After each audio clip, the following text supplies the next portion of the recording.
दोस्तों, सोमवार को जैसे ही मार्केट खुलता है उस समय ऐसा लग रहा होता है कि आज सब कुछ ठीक रहेगा, लेकिन कुछ ही घंटों में निफ्टी करीब 160 अंक और सेंसेक्स 560 अंक से ज्यादा टूट जाता है। अब यहाँ से सवाल आता है कि ऐसा क्या हुआ कि मार्केट अचानक गिर गया। आज हम इन्हीं चीजों को एक एक करके समझने की कोशिश करेंगे कि ऐसे कौन से रीजंस रहे जिससे मंडे को मार्केट टूट गया। नमस्कार साथियों, मैं कृष्णा, स्वागत है आपका स्ट्रेटजी लैब पर। इसका पहला रीजन था क्रूड ऑयल का महंगा होना। मिडिल ईस्ट में बढ़ते तनाव के कारण ब्रेंट क्रूड ऑयल में अचानक तेजी देखने को मिली। 10 जुलाई को ब्रेंट क्रूड ऑयल $76 के आसपास था। 13 जुलाई को वो डायरेक्ट $82 तक पहुंच गया। 14 जुलाई को $84, 15 जुलाई को $86 के आसपास अभी ब्रेंट क्रूड ऑयल का दाम चल रहा है। भारत अपनी जरूरत का लगभग 85% तेल यहीं से इंपोर्ट करता है, इसलिए जब भी तेल महंगा होता है तो कंपनीज की लागत बढ़ जाती है, महंगाई बढ़ने का डर भी बढ़ जाता है और निवेशक घबराने लगते हैं। यही डर बाजार में सबसे पहले दिखाई दिया। दूसरा रीजन था डॉलर के मुकाबले रुपए का कमजोर होना।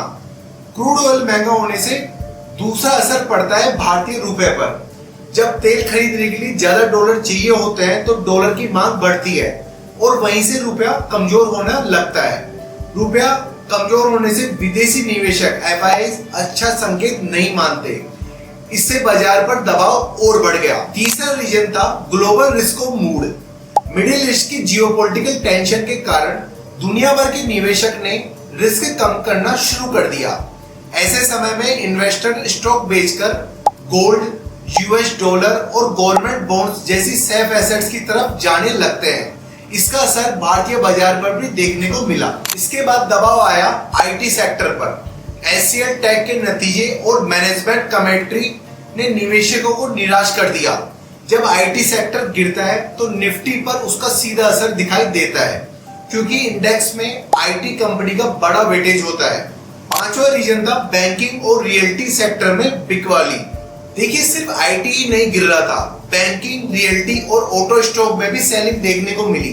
बैंक निफ्टी में लगभग 1% से ज्यादा गिरावट आई। जब मार्केट में हेवी वेटेड सेक्टर एक साथ गिरते हैं तो पूरे इंडेक्स पर दबाव बढ़ जाता है। तो दोस्तों, 14 जुलाई की गिरावट किसी एक वजह से नहीं थी, बल्कि क्रूड ऑयल, रुपए का कमजोर होना, मिडिल ईस्ट की जियोपॉलिटिकल टेंशन, IT सेक्टर की कमजोरी, बैंकिंग और रियल्टी सेक्टर में सेलिंग, इन्हीं सभी कारण को मिलाकर मार्केट सेंटिमेंट कमजोर हो गया और निफ्टी सेंसेक्स में दोनों में बड़ी गिरावट देखने को मिली।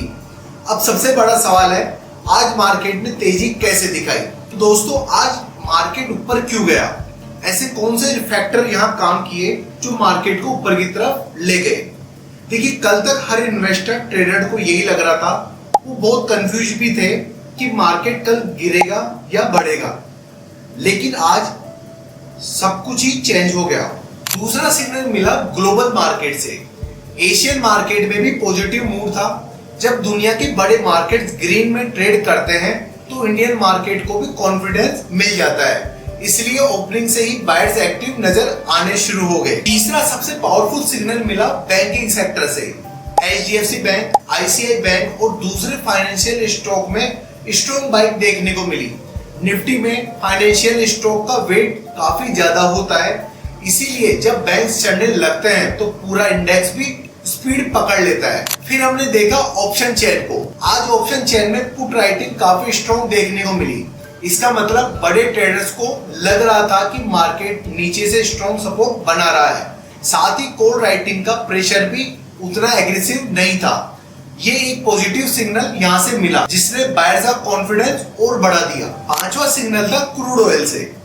जब भी क्रूड ऑयल महंगा होता है तो इंडिया के लिए वो नेगेटिव माना जाता है, क्योंकि ऑयल इंपोर्ट बिल बढ़ जाते हैं, लेकिन आज मार्केट ने इसी रिस्क को इग्नोर कर दिया।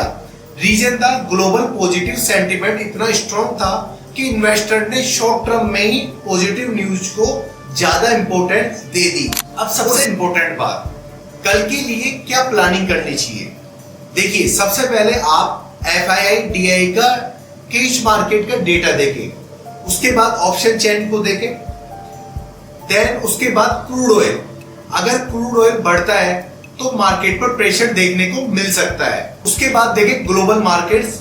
रात को US मार्केट के परफॉर्मेंस भी कल के सेंटीमेंट डिसाइड कर सकते हैं। तो दोस्तों अब देखना होगा क्या बायर्स इसी मोमेंटम को कंटिन्यू करते हैं या हायर लेवल पर प्रॉफिट बुकिंग शुरू हो जाती है।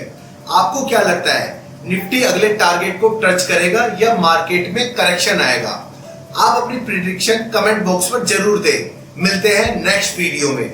जय हिंद।